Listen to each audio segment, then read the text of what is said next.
Halo Sobat Bapak DIY, di video kali ini kita akan bongkar cara kerja multimeter atau avometer dan bongkar komponen di dalamnya apa saja. Check this out. Kita mulai dengan melepas baut atau skrup di belakang multimeter ini.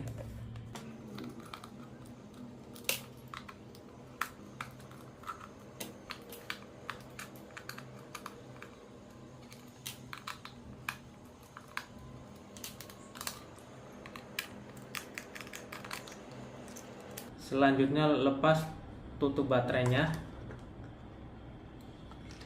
keluarkan baterainya,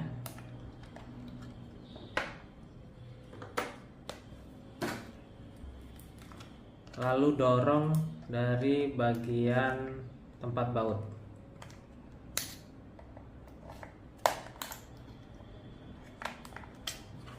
Dorong dari bagian bawah juga.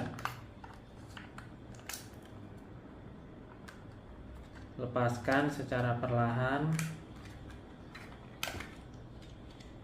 dan inilah bagian dalam dari multimeter digital.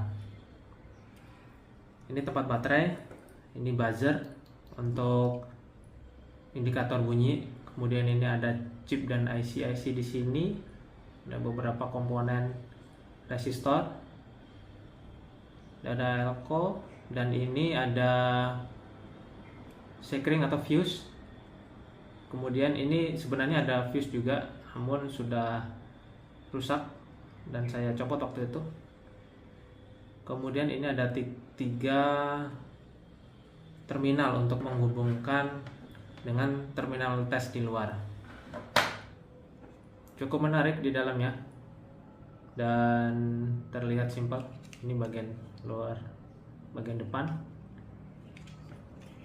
Ini bagian dalamnya. Oke, kita pasang kembali. Mudah-mudahan masih bisa nyala.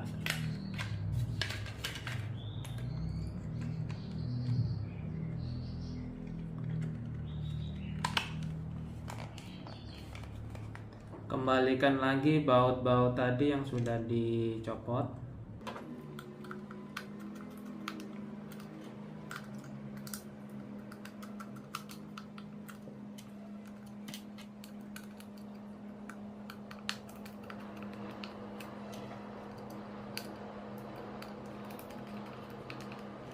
Lalu pasang kembali baterai.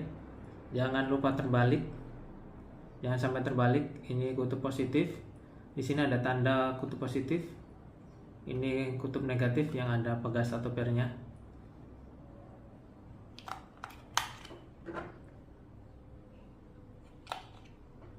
Perhatikan tandanya negatif, ada di pair.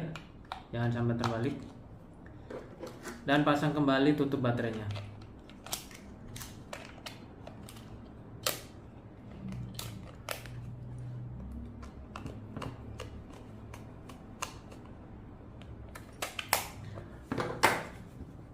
Oke, sudah terpasang semua. Coba kita nyalakan kembali. Ya, bisa nyala. Kita pasang kembali probe untuk pengetesannya, kabel untuk pengetesannya. Merah di bagian yang merah di sini, dan kabel hitam di bagian hitam atau ada tulisannya COM. Untuk merah satunya fungsinya untuk pengukuran arus dengan kapasitas arus sampai maksimal 10 ampere. Ini jarang kita pakai. Umumnya ini secara umum fungsinya adalah merah yang bagian sini. Yang di sini ada tanda, ada V, ada ohm, ada HZ, ada simbol-simbol yang lain. Ini yang umum kita pakai. Oke, sudah terpasang.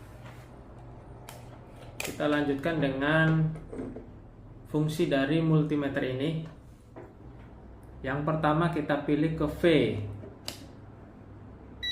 Fungsinya untuk mengukur voltase atau tegangan. Ada dua jenis tegangan, AC dan DC. Untuk mengukur tegangan listrik PLN, kita pilih ke AC. Berapa tegangan PLN saat ini?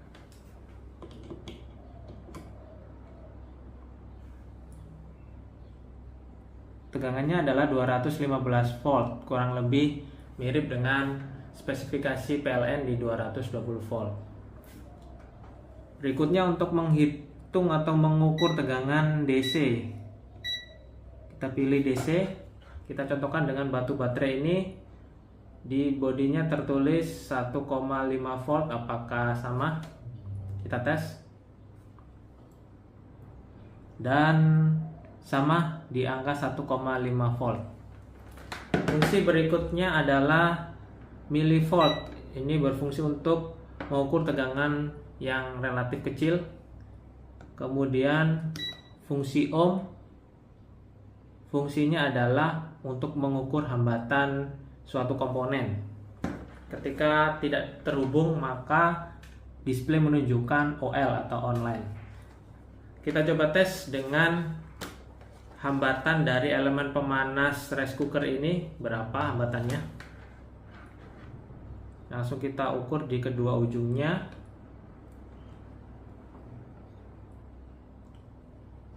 Ya, hambatannya adalah 3 kilo ohm. Kemudian fungsi lainnya adalah untuk mengukur frekuensi atau hertz.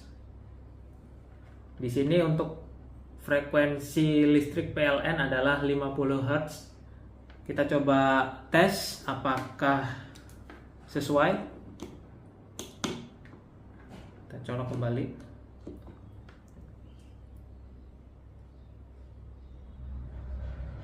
Ya, sesuai. Di sini display menunjukkan 49,9 Hz.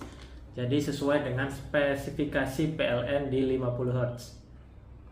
Kemudian fungsi lainnya adalah untuk mengukur arus. Kita pilih A atau ampere. Kita tes dengan menghubungkan rangkaian secara seri. Kita tes baterai ini dengan elemen pemanas, apakah ada arus yang mengalir. Di sini tidak ada arus yang mengalir karena arus yang terbaca itu sangat kecil, sehingga kita perlu mengubah ke miliampere. Ini fungsinya miliampere, sama dengan fungsinya milivolt tadi. Fungsinya untuk mengukur tegangan atau arus yang lebih kecil. Jika kita menghitung atau mengukur arus, maka kita pilih miliampere. Apakah arus yang kecil ini akan terdeteksi oleh alat ukur ini? Kita tes.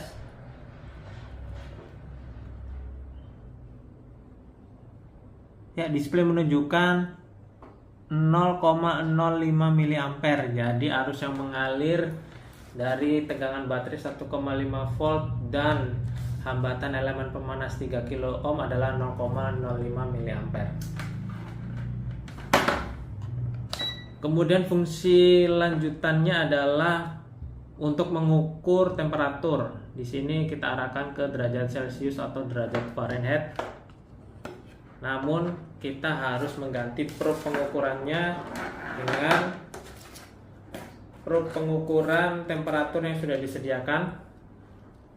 Seperti ini bentuknya. Kita colokkan bagian merah dan bagian hitam di kom. Di sini spesifikasinya TP01A, temperatur range-nya sekitar negatif 50 derajat Celcius sampai 400 derajat Celcius dengan tingkat akurasi 0,75% plus minus 2,5 derajat Celcius. Jadi toleransinya cukup lebar karena jarak pengukurannya juga cukup lebar.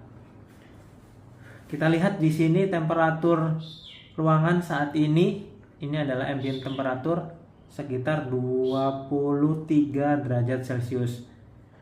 Bagaimana jika kita tempelkan ke tangan? Berapa temperatur yang terdeteksi? Ya, naik ke 29, ke 30 dan 31.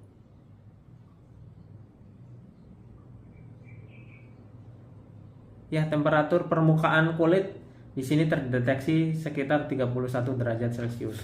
Untuk pengukuran suhu badan sebaiknya menggunakan alat yang lebih presisi. Biasanya ada termogan untuk pengukuran suhu badan, karena range-nya cukup kecil jadi biasanya akan lebih presisi. Oke, demikian kita sudah bahas fungsi-fungsi dasar dari multimeter digital ini, dan kita juga sudah bahas komponen di dalamnya apa saja. Next, kita akan bongkar komponen apa lagi. Sampaikan di kolom komentar, like dan subscribe jika video ini bermanfaat. See ya.